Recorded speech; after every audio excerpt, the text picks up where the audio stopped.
பிரியமானவர்களே, இந்த நாளில் உங்கள் சந்திக்க நான் மிகுந்த மகிழ்ச்சி அடைகிறேன். கர்த்தர் உங்களோடு கூட இருப்பாராக. இன்றைக்கு எக்ஸாம் எழுதுகிற எல்லா பிள்ளைகளுக்காக நாங்கள் ஜெபிக்கிறோம், நாங்கள் வாழ்த்துகிறோம். தைரியம் இருங்க, நல்லா எழுதுங்க, பயப்படாதீங்க. கர்த்தர் உங்கள் கூட இருக்கிறார். இந்த நாளில் கர்த்தர் நமக்கு கொடுக்குற வார்த்தை 2 சாமுவேல் 7வது அதிகாரம் 3வது வசனம். 2 சாமுவேல் சாப்டர் 7 verse 3. அப்பொழுது நாத்தான் ராஜாவை நோக்கி, நீர் போய் உம்முடைய இருதயத்தில் உள்ளவைகள் படியெல்லாம் செய்யும், கர்த்தர் உம்மோடு இருக்கிறாரே என்றான். நான் விசுவாசிக்கிறேன், நாத்தான் தாவீதை பார்த்து சொல்லுகிற ஒரு காரியம், ஸோ உங்கள் இருதயத்தில் இருக்கிற எல்லா விருப்பத்தை நீ செய், ஏனென்றால் கர்த்தரும் கூட இருக்கிறார். நான் விசுவாசிக்கிறேன், கர்த்தர் உங்கள் கூட இருப்பார் என்றால் உங்கள் இருதயத்துடைய எல்லா விருப்பத்தை கர்த்தர் நிறைவேற்றுவார்.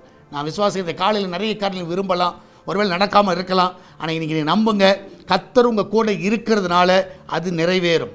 ஸோ கர்த்தர் உங்கள் கூட இருந்தால் நிச்சயமாகவே அதை யாரும் தடை செய்ய முடியாது, யாரும் குழப்ப முடியாது, யாரும் மாற்ற முடியாது, அதில் எதிராக நிற்க முடியாது. கர்த்தர் உங்கள் கூட இருக்கிறார், அதை நிறைவேற்றுவார். நான் எல்லாரும் ஜெபிக்கலாமா? நன்றி ஆண்டவரே, கர்த்தாவே, நீர் எங்களோடு கூட இருப்பதற்காக நன்றி. உங்களுடைய பிள்ளைகளுடைய வாஞ்சைகள் நிறைவேற்றுங்க. அந்த இருதயத்தின் வாஞ்சைகள் ஆண்டவரே கர்த்தா, என்னென்ன ஆசைகள் வைத்திருக்கிறார்களோ, என்னென்ன விருப்பங்கள் இருக்கிறதோ அது இந்த காலவெளியில் நிறைவேறுவதாக. பிள்ளைகளுடைய வாழ்க்கையில் கர்த்தா எடுக்கிற எல்லா தீர்மானங்களை ஆசீர்வதிங்க. என்னால் வேலைக்கு செல்ல இருக்கிற பிள்ளை, வீட்டில் இருக்கிற பிள்ளை, படிக்கிற பிள்ளைகள் எல்லாருடைய விருப்பத்தை நிறைவேற்றுங்கப்பா. வெளிநாடு செல்ல இருக்கிற கர்த்தா விருப்பத்தை நிறைவேற்றுங்க. ஆண்டவரே, வேலை இந்த இடத்துல வேலை கிடைச்சா நல்லா இருக்குமே என்று விரும்புகிற காரியங்கள், இந்த காரியங்கள் நடந்தால் நல்லா இருக்குமே என்று சொல்லி ஆண்டவரே அவங்க என்னென்னலாம் விரும்பி கொண்டு இருக்கிறார்களோ அது திடீர் அவங்க கூட இருக்கிறீரப்பா. அதனால் அதை நிறைவேற்ற வேணுமா ஜெபிக்கிறேன். அந்த காரியங்கள் எல்லாம் கைக்கூடி வர பண்ணுங்க. எல்லா தடைகள் எல்லாம் நீக்கிப்படுங்க. அவள் விரும்புகிற அந்த சுகத்தை நாங்கள் கொடுங்கப்பா, அந்த பலனை நீங்கள் கொடுங்கப்பா. அவள் விரும்புகிறங்கத்தா எல்லா உயர்வுகளை நீங்கள் கொடுங்க, எல்லா ப்ரொமோஷன்ஸை கொடுங்க ஆண்டவரே. அவங்க விரும்புகிற வீடை கத்தா வாங்க உதவி செய்யுங்க, அவங்க விரும்புகிற இடத்துல தங்குவதற்கு உதவி செய்யுங்க. அவங்க விரும்புகிற காரியங்கள் எல்லாம் கைக்கூடி வர பண்ணுங்கப்பா. அவங்க விரும்புகிற தேசத்தில் கொண்டு செல்லுங்க. அவங்க விரும்பின கோர்ஸை கத்தா வாய்க்க செய்யுங்க. இந்த நாளிலே கத்தா அவங்க விருப்பத்தை எல்லாம் நிறைவேற்றுங்க. அவங்க விரும்பின ஆகாரத்தை இந்த நாளில் கொடுங்கப்பா. அந்த பிள்ளைகளுக்கு ஒரு குறைவு இருக்கக்கூடாது. அந்த வீட்டில் கிச்சன் பகுதியை காத்துக்கொள்ளுங்க. எல்லா கத்தாவை நன்மையாய் முடிய பண்ணுங்க. நல்ல பாதுகாப்பை கட்டளையிடுங்க. அப்பத்தை, தண்ணீரை, எண்ணெயை, மாவை ஆசீர்வதிங்க ஆண்டவரே. அவங்க சாப்பிட்ற ஆகாரங்கள் பலனாய் மாறட்டும்.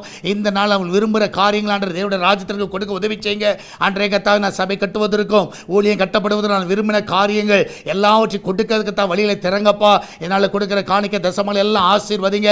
என் தேவன் தாமே அதெல்லாம் நிறைவாய் நடத்துங்க. இந்த மாதத்தில் ஒரு குறைவில்லாமல் நடத்துங்கப்பா. எல்லாரையும் காத்துக்கொள்ளுங்க, வழி நடத்துங்க. நல்ல சுகத்தோடு காத்துக்கொள்ளுங்க. பிஸ்னஸ் பண்ணுங்க. எல்லா பிள்ளைகளுடைய விருப்பத்தை நிறைவேற்றுங்கப்பா. நீரே கூடுதல் வளர்த்துங்கப்பா. வெளிநாட்டில் இருக்க எல்லா பிள்ளைகளுடைய வாஞ்சைகளை நிறைவேற்றுங்க. யாருக்கு எந்த குறைவில்லாத காத்துக்கொள்ளுங்கப்பா. தொடர் நாமத்தை மையப்படுத்துங்க. ஆண்டவரே, சால்வேஷன் டிவி இந்த எஸ்தர் திருச்சபையில் உம்முடைய விருப்பம் நிறைவேறுவதாக. உம்முடைய விருப்பத்தை நாங்கள் நிறைவேற்றுகிற பிள்ளைகளாக எங்களை மாற்றுங்கப்பா. ஆசீர்வதிங்க. இயேசுவின் நாமத்தில் ஜெபிக்கிறோம். ஆமேன், ஆமேன். பிரியமானவர்களே, கர்த்தர் உங்க கூட இருக்கிறார். தைரியமாக இருங்க, எதை குறித்து கவலைப்படாதீங்க. நல்ல எக்ஸாம் எழுதுங்க. உங்கள் விருப்பத்தை கர்த்தர் நிறைவேற்றுவார். God bless you.